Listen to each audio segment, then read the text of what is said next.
Well, Dr. Connie Casebolt Carver is back. We call it Wellness by Design. We're pleased to have you with us, Doc. Today's stem cell research and the good effects of that, right? Oh, yes. So some of this is going to be a repeat because we've talked about this before. But it's very buzzworthy. It's it's getting a lot of buzz right now. It is. At birth, we're loaded with stem cells. Right. And those stem cells can turn into any tissue, and that's how we can reach, an adult height of 5 or 6 feet by the time we're grown. But as we get older, those stem cells start diminishing to the point that by the time we're 50 or 60, we only have a tiny fraction of what we had at birth. So that's why a young toddler or a preschooler, if they get an injury, they heal just like that. So quick, yes. So quickly. It's because they've got those stem cells that can move in and heal up anything that's injured. So fast forward a few years, people start getting joint pain or they start getting degeneration in other places. For example, macular degeneration, which is a progressive eye disorder that can lead to blindness. People can't heal. So they just don't have the resources to heal. And this is where stem cells can be a huge boost for that healing potential. So what, if you inject a knee or something, you say they turn into a thing to build muscle? Or? Yes. So again, we have to be careful what we can claim. Let's just say a person has a partial tear of a ligament. If it's a complete tear, it's going to need surgery. Right. If it's a partial tear, that bridge can allow stem cells to move in and build on it, and that tear can probably be repaired with stem cells. So we can inject any joint. So we can put stem cells in the knee, the hip, the shoulder, smaller joints. We can also do them IV. And there's only a small fraction of stem cell companies that are licensed to do it IV. Yeah. Some companies are getting their stem cells more from amniotic fluid.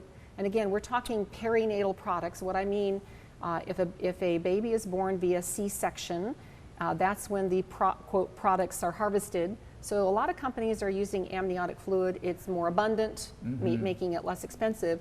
But amniotic fluid really doesn't have much in the way of stem cells. It has some growth factors in it, but not stem cells. But the placenta, isn't that rich with the stem cells? We're actually getting ours from cord blood. So that is the richest source of stem cells. So the place we're now getting them from concentrates them, tests them for any kind of impurities, for communicable diseases, for anything that could adversely affect the recipient. And once that's all clear, they're very concentrated. So our current source, we have 25 million stem cells guaranteed per cc.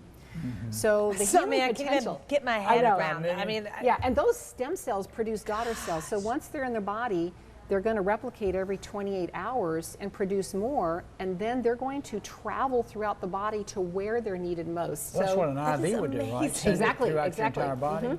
But this is almost magic. This is almost too good to be true. It's the wave of the future. Again, we didn't used to have this. Yeah. It used to be if you had a bad knee, you had to get a knee replacement. That was it. Yeah. And now we have these and other we see technologies. what happens to other people. We just had a guest on the other week. I mean, hobbling around. Oh, I know. I mean, it's not. I know. You never regain full mobility. If you have a knee replacement, you can never again bend that knee all the way. Yeah. So many people talk about do Randy. that. Yeah. So my husband Randy had a back surgery 2 in a row, a year apart, 16, 17 years ago. And unfortunately, as you may know, a lot of people who have back surgery continue to have pain in their back. It made it better, but it didn't make the pain go away. So he got stem cells back in May. And within about 6 weeks, he started noticing that this back pain that he'd had for 17 years was much better. Wow. Practically gone for all intents and purposes. So we're probably going to give him another dose. But the other exciting thing, as I was mentioning to you right before the show, very shortly I will be going down to Miami to a workshop where I'll be working with one of the top stem cell providers in the nation, and he's developed a protocol that has helped people with certain eye disorders. Retinitis pigmentosa, which is a genetic progressive blinding disease, and then macular degeneration, which is again a progressive disease of the macula. So again, none of this is quote FDA approved, but he's getting real results in real people almost immediately. So I will be learning that. I'll be so excited to bring that back here. But you know so much now, really. I know. You need to talk about Ann. She will be over the workshop, and when's that coming up? Yes, so the workshop is coming up this Thursday, September 26th. Okay.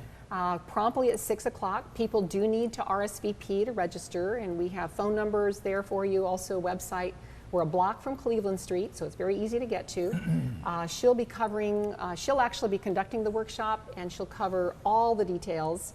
So again, if you've ever wondered that, you know, I have pain or I have something wrong, could stem cells help me? That's the place to be, is that Yeah. workshop. Thank you, Dr. Thanks, Connie. Doc. Yeah. Very interesting.